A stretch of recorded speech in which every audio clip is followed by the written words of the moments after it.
Well, hey there, Cypress and all things woodworking friends. Welcome to our home. My name is Mark, and this is my beautiful wife, Sarah. Hey everybody, Mark and I started Cyro and Ivy 3 years ago. We started making with handmade coasters, and we've progressed over the years to making tabletops, shelves, and these beautiful coffee tables. That's right. And along that journey, we've met a lot of great friends in the woodworking community. A major one that comes to mind is Southern Cypress Manufacturers Association, who just so happens to be the official sponsor and wood provider for this amazing project you're about to see. Southern Cypress Manufacturers Association is a nonprofit organization that specializes in the promotion of cypress building materials. And if you head to their website, you're going to find a wealth of knowledge, project inspiration, and support for both professionals and consumers alike. So if you want to know more about them, click the link in the description below to go and check out their official website. And if you'd like to learn more about this beautiful modern coffee table, the wood was donated by the Southern Cypress Manufacturers Association. Be sure to follow along the rest of the video, and let's head out to the wood shop. We start every project off by diagramming our build. In this case, it's a 46-inch long by 26-inch wide rectangle with an open interior for additional storage. Nothing too crazy, but the key is getting those mitered corner cuts very accurate so it's easy to join them later on. The first part of the milling process is figuring out which face of the board is concave. This is going to be the face that points down on our jointer so that we have two edges of contact. We also figure out how much of the board we need to cut off in order for it to fit through our jointer. Our jointer is 8 inches wide, so I cut them just a little bit below 8 inches. Once we figured out that one board, we went ahead and did it for the rest of the boards. From there, we ran all the boards through the table saw to get rid of all the extra material, as well as to create a cleaner edge for an initial pass through the jointer. Now remember earlier I mentioned that we identified the concave side of the board. You can see here with this board, that's the side facing down. And that gives you at least 2 points of contact on the surface of your jointer, rather than dealing with a convex side where the board would wobble left and right as you move it across the face of the jointer. So now that that face is flat, we're going to reference it on our planer and get the other side parallel with it. At this step, we're not taking the boards to depth, we're only cleaning them up so that we can take them inside for the next step in the milling process. And that step happens to be filling any cracks and voids with resin. You may not be the biggest fan, but this is going to be your best friend whenever you've got an imperfection in the wood that needs to be stabilized. So we mix parts A and B, we fill in those voids, and we give them time not only to dry, but to acclimate. After about a week, we took the boards back out to the wood shop and checked them for flatness. Thankfully, one face on each of the boards was still flat, so all we had to do was put the other side through the planer to clear off any resin. With both faces parallel to one another, we could take the board over to the joiner and put on a perpendicular edge. We then used that edge to ride along the fence of our table saw in order to get another parallel edge, as well as take the boards down to width. They were now ready to head over to the planer in order to be taken down to depth. It's a long process, but one by one, just keep feeding those boards through until they all get to your desired depth.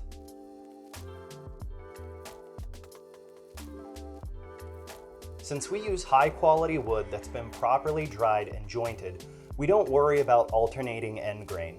We just find a grain orientation on the face that's pleasing to us, and we roll with it. And once we do, we make sure to number the boards, and we make sure to draw some large shapes on them so we can reference that for alignment later. And speaking of alignment, we always do one additional pass through the jointer where the boards meet. We alternate the face of one board against the fence while the next board passes through away from the fence. This is going to nullify any deviations from 90 that are in your jointer and give you extremely tight joints. Using a clamp, we dry fit the panel, and then we mark out all the locations for our biscuits.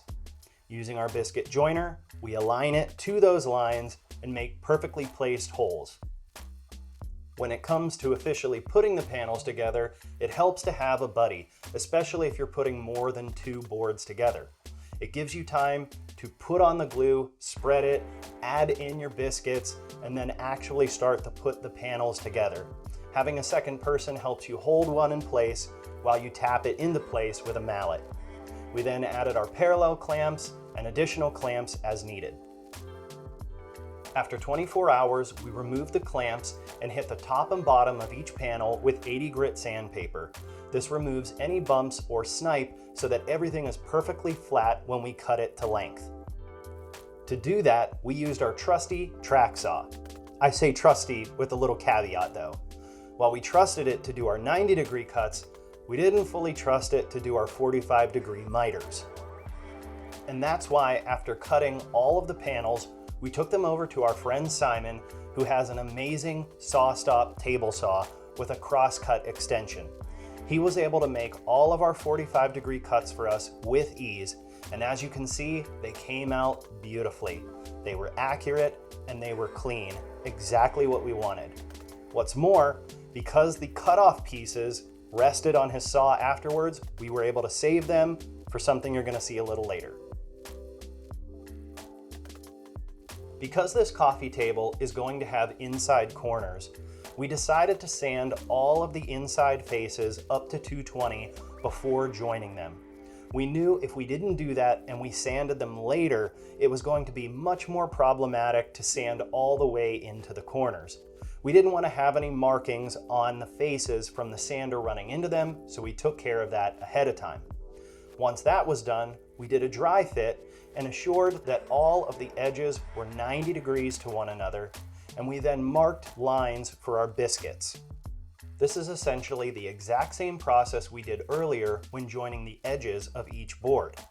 Having these lines on both sides of pieces that you join together lets you know exactly where to put your biscuit hole so they line up perfectly later on. In addition to biscuits, we had a secret weapon up our sleeves, and that was the cutoff pieces you saw earlier.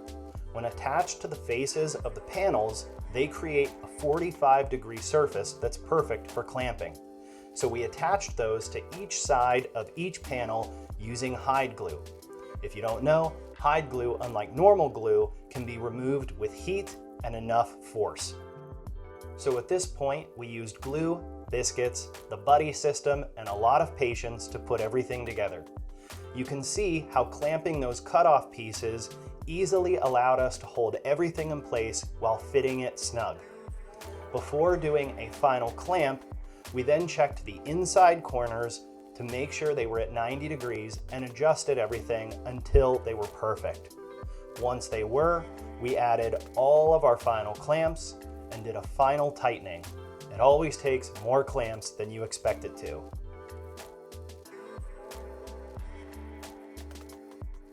Now, I'm not going to hide this or try to sugarcoat it. This did not work out exactly as I planned to. It was hard to get the pieces off, and when I did, you can see that there was a lot of damage underneath. Thankfully, I was able to fix a lot of this with sanding, but you'll see there was one piece that I couldn't fix with sanding, and I had to use a little bit more ingenuity. Getting the excess glue off, however, was very easy. Just use a maroon pad with some hot water and some elbow grease, and in no time, that excess glue comes right off. Dry it up, and you've got a much better looking surface already. Another issue we didn't originally plan for was having feet on the coffee table. We thought we would just have it sit right on the ground. But after taking a look at things, we thought it would look better if we added some simple feet inset on the bottom to make the coffee table look like it was floating slightly off the ground. Now here's the one area of damage that I mentioned earlier that I couldn't fix with sanding alone. The part of the wood that got ripped out was just too deep. So I took a piece of graph paper and traced the shape. I then cut that out and fit it into the void just to make sure everything was correct. From there, I laid that onto a thin piece of cypress and did a rough cutout with a jigsaw. I then sanded it and sanded it and sanded it until it fit perfectly into the void. I added some wood glue with wood filler I made on my own with sawdust and clamped it. After taking the clamp off, you can see it wasn't anything pretty, but with enough sanding and enough patience, that glue started to subside, and we ended up getting left with something that blended pretty well. From there, we went about sanding the rest of the coffee table. Since we had already sanded the inside portions, we only needed to sand the outside faces and edges. We went all the way from 80 grit up to 220 grit, and we made sure to water pot between each of them. That gave us a perfectly smooth finish. And then we sanded all of the edges by hand for a light chamfer.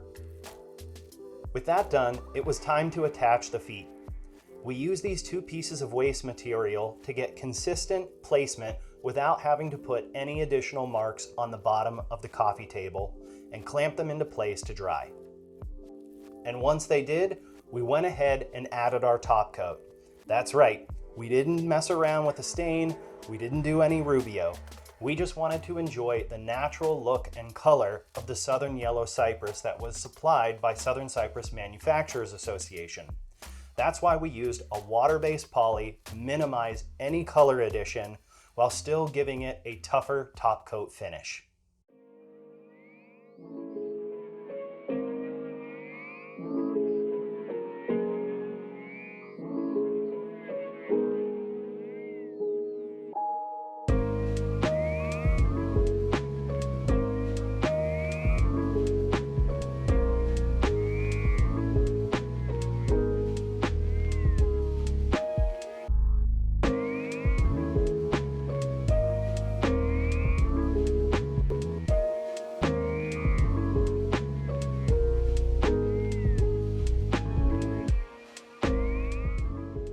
We are so thrilled with how this coffee table turned out. We fell in love with the color and the build of the cypress wood. We are looking so forward to having many dinners as we all eat around in the living room, and cups of tea and time with family around this coffee table for years to come. Yeah, and if you're game players like us, you know that also includes games of Uno, Oh yeah. Settlers of Catan, Oh, yeah. if you're a real player, and Monopoly Deal as well, right? Oh, for sure. That's a good For one. sure. Check it out if you haven't. And you know what, guys? Be sure to check out our sponsors again, Southern Cypress Manufacturers Association. Great organization, great products, and they'll be a great help to you as well if you want to build something amazing with Cypress. And be sure to check them out on their website, on socials, and if you have any questions about this build, leave it in the comments below. And until then, Go build something.